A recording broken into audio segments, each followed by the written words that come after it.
कहा कि हमारे बीच दो सबसे महत्वपूर्ण शख्सियतें हिंदी की। दिल्ली में ये कोई नई बात नहीं कि नामवर जी और राजेंद्र जी एक साथ इकट्ठा हो। अक्सर मैंने देखा है कि ऐसी मुलाकात जो ऐतिहासिक हो सकती थी अपने आप में, जो लगातार धीरे धीरे कम और विपुल होती जाएगी, हम लोग उनसे कुछ चटपटी की आशा में उनको गंवा देते हैं। और अक्सर ये बात मुझे लगता है कि कहीं ये दोनों वरिष्ठ लोग भी इस चक्कर में न आ जाते हो कि वो कुछ चटपटा सा दे जाए, जबकि अजय यादव लगातार आलोचना झेल रहे हैं कि उन्होंने स्त्री विमर्श के नाम पे बिल्कुल दैहिक स्वतंत्रता की कहानियां छपी। मैं लगातार हंस लगभग पहले अंक के साथ ही पढ़ता रहा हूं, और मैं मतलब उसके पहले भी राजेंद्र यादव का व्यक्तित्व तो बहुत बड़ा है, उनके व्यक्तित्व की, उनके कृतित्व की छायाएं कई पीढ़ियों पे पड़ती रही। मतलब मेरी कहानियां भी वहां दर्शित हुई हैं, नीला प्रसाद की दर्शित हुई, तमाम लोगों की। और हंस ने अपनी खास तरह की विचारधारा के बावजूद सोचने का ईंधन बहुत मुहैया कराया है, और शायद यही वजह है कि उनके बिना कोई गोष्ठी दिल्ली में रहते हुए संपूर्ण मानी नहीं जाती है। लगता है कि उनका होना जरूरी है, उनका वाक्य, उनका कुछ कहना जरूरी है।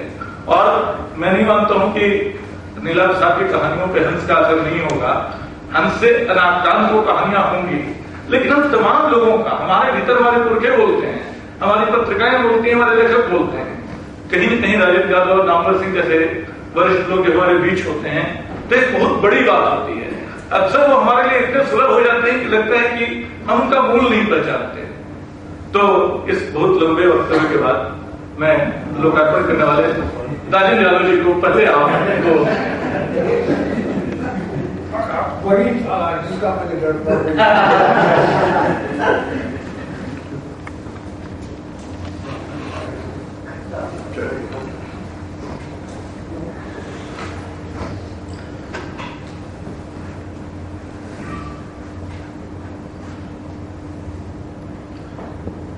परम आदरणीय श्रद्धेय पूज्य वगैरह वगैरह और दोस्तों,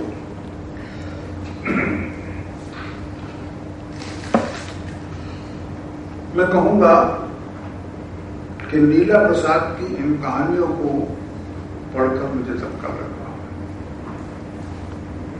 मुझे लगा कि इन्होंने मेरे साथ धोखा किया है। मुझे अंदाजा नहीं था कि मैं किस तरह की कहानियां पढ़ने जा रहा हूं। ये कहानियां निश्चित रूप से मेरे लिए चकित करने वाली कहानियां हैं। मैं जैसे जैसे इन कहानियों को पढ़ता गया, मुझे लगता गया कि मैंने इस लेखिका की कहानी पहले क्यों नहीं पढ़ी। अफसोस होता रहा। अफसोस इसलिए भी हुआ कि ये क्यों एक किनारे पर पड़ी रही, और बहुत याद करने पर मुझे ध्यान आता है कि कहानी को लेकर हमारा इनका थोड़ा मतभेद हुआ था। उस कहानी में क्या चकलीबाज है, चकले वालियां शब्द का इतनी बार रिपीटिशन था कि मैंने कहा कि थोड़ा सा भूख पैदा करता है, इसमें अगर कुछ संशोधन कर सकें तो अच्छा होगा। खैर, नतीजा ये हुआ कि वो कहानी हम लोग नहीं ले पाए। लेकिन मुझे अफसोस है कि संग्रह की बहुत कहानियां ऐसी हैं जिन्हें सचमुच मुझे प्रकाशित करके बहुत खुशी होती है।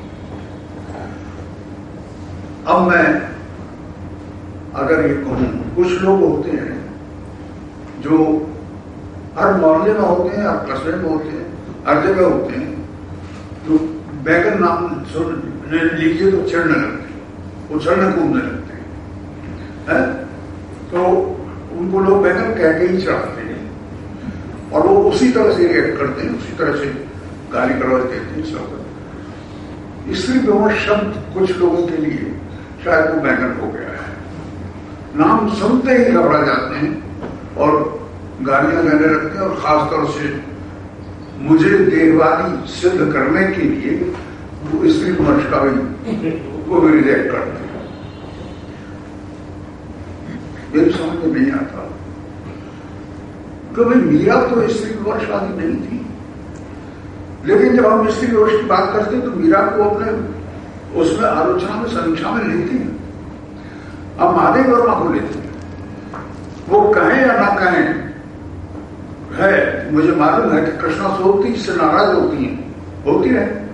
हम उनकी रचना देखें या उनका अपना वक्तव्य या उनकी रिएक्शंस देखें, रचनाएं जो बोलती है वो स्त्रीवर्ष है। स्त्रीवर्ष इसके सिवा क्या है कि हम स्त्री की स्थिति, मानसिक, दैहिक और आर्थिक स्थिति को हम समझें, उसकी अस्मिता को पहचानने की कोशिश करें। वो कहे या न कहे, न कहने के बावजूद मैं मानता हूं कि मन्नू की कहानियां स्त्रीवर्ष की कहानियां, स्त्री के उभरते व्यक्तित्व की कहानियां हैं, उसके अपने वर्ण की स्वतंत्रता की कहानियां। क्यों स्त्रीवर्ष में नहीं होगी? देह की बात मेरे साथ लेकर बहुत होती है। मैं जानना चाहता हूं कि मां, जो स्त्री का सर्वश्रेष्ठ रूप माना जाता है, बिना देह विमर्श किया जाएगा, बिना उसके सौंदर्य, उसके रूप रंग, उसकी युवा भावनाएं, सपनों को से गुजरे हुए आप मां तक पहुंच जाएंगे? कैसे पहुंचेंगे बिना देह के मां तक? और मां तक नहीं पहुंचेंगे तो स्त्री, अगर मैं शब्द सही इस्तेमाल कर रहा हूं, तो स्त्री जीवन की सार्थकता क्या है, या वो कैसे अपने आप को फुलफिल्ड महसूस करेगी? बहुत गलत बात है कि स्त्री देह को ही के एक हिस्से को ही केंद्र बनाकर स्त्री वर्ष की गालियां दी जाती हैं। आपने कभी रीतकाल के लोगों को गालियां दी हैं? कालिदास को गालियां दी हैं, जयदेव को गालियां दी हैं, उनमें सिर्फ देह है, कुछ नहीं। तो नक्शे वर्णन है वो, यानी जो भी होते, और रीतकाल में तो वही भरा है, उसको लेकर तो कभी आपको परेशानी नहीं हुई। उन सारी दोहों को कबीर के बिहारी के और देव की और फलाने की, ये सब क्या है? स्त्री पुरुष के लिए स्त्री तड़प रही है, स्त्री पुरुष से मिलकर प्रसन्न हो रही है, कहीं विपरीत रहती है, कहीं कुछ है, कहीं कुछ है, वो सब स्त्री वर्ष नहीं है। उसमें वो, उससे आपको कोई तकलीफ नहीं। इस स्त्री वर्ष से तकलीफ है क्योंकि वहां स्त्री सिर्फ एक वस्तु थी। आप जैसा चाहते थे उसे सजाते थे, जैसा चाहते थे पूछते थे, और जैसा चाहते थे व्यवहार करते थे। उसकी अपनी कोई आवाज नहीं थी। इसकी चूंकि आवाज है, इसलिए ये देह आपको कष्ट देती है। ये देह कष्ट नहीं देती, उसकी अस्मिता के जागृत होना आपको कष्ट देता है, चेतना को जागृत होना कष्ट देता है, और इसलिए आपको बर्दाश्त नहीं कि स्त्री अपनी देह की बात करे, खुद करे। वह हकार हमारा है, हम कर सकते हैं, वो कैसे करेंगी? वो कैसे कह सकती है कि ये देह मेरी है और मैं स्वतंत्र हूं इसका इस्तेमाल कर दूं? इतनी बदतमीजी की बात को कैसे बोलेंगे? उसके बाद तो बाजार बैठा है जो उसे छीनता है। जो तर्क मेरी समझ में कभी नहीं आया वो देशी विदेशी का है। ये हमारी संस्कृति नहीं है। भाई आपकी संस्कृति है क्या? आपकी संस्कृति पिछले 200-250-300 सालों से कौन सी रह गई है? 3000 साल पहले कभी कोई संस्कृति रही थी या नहीं, हमें नहीं मालूम। लेकिन जो संस्कृति है और जो संस्कृतिवादी हैं वो कहते हैं 1000 साल तो मुगलों ने सत्यानाश किया हमारी संस्कृति का, इसके बाद अंग्रेजों ने किया। फिर वो हमारी संस्कृति है कौन सी जिसे हम बचाने की का दम पारे हुए हैं? और इस भूमंडलीकरण में जहां सारी राष्ट्रीय सीमाएं समाप्त हो गई, क्या देशी है और क्या विदेशी है? मोबाइल देशी है कि विदेशी है, हमें नहीं मालूम। वो उसी फ्रीक्वेंसी के साथ जहां इस्तेमाल होता है उसी फ्रीक्वेंसी के साथ यूरोप में होता है। उसमें देशी और विदेशी का कपड़ा क्या है? इससे मैं कहना चाहता हूं कि नीला प्रसाद की कहानियां आत्मसंधान और आविष्कार की कहानियां हैं। संयोग से मैं आपको कहूंगा कि वो एक ही स्त्री की कहानी है। सारी कहानियां मैंने पढ़ी, स्त्री में सिर्फ एक है। हो सकता है वो आत्मकथा हो, आत्म का प्रतिरूप हो। वो स्त्री अपने आप को समझना चाहती है। उस स्त्री के वो तरह तरह से अपने आप को समझना चाहती है। जब पुरुष पात्र मुख्य है जहां, वहां भी वो पुरुष के माध्यम से अपने आप को ही समझ रही है, बच्चे के माध्यम से भी अपने आप को ही समझती है। वो अपने भीतर बैठे उस चेतना को, अगर मैं और ज्यादा साफ करूं तो डर,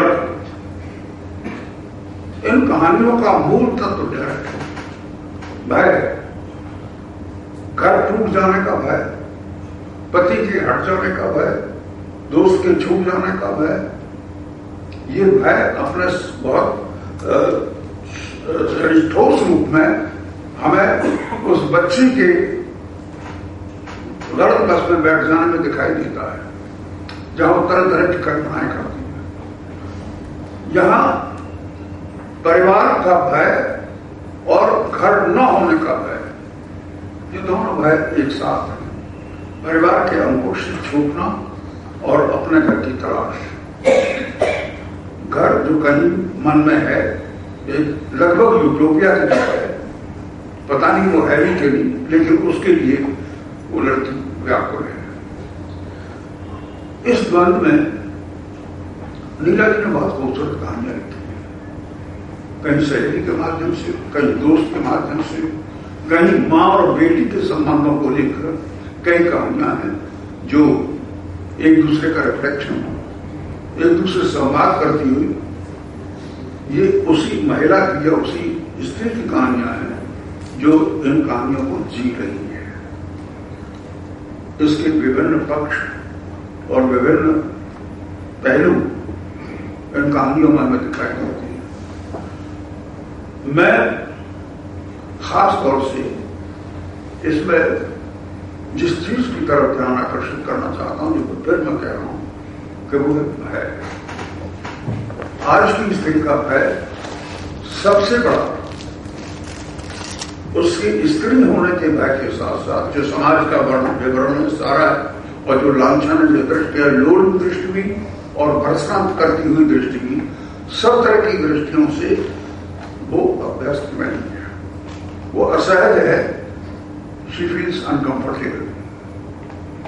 और इस भय से ये कहानियां उपजी हुई हैं, जिनको तरह तरह से देखने की, समझने की, उस भय के स्वरूप को जानने की कोशिश है।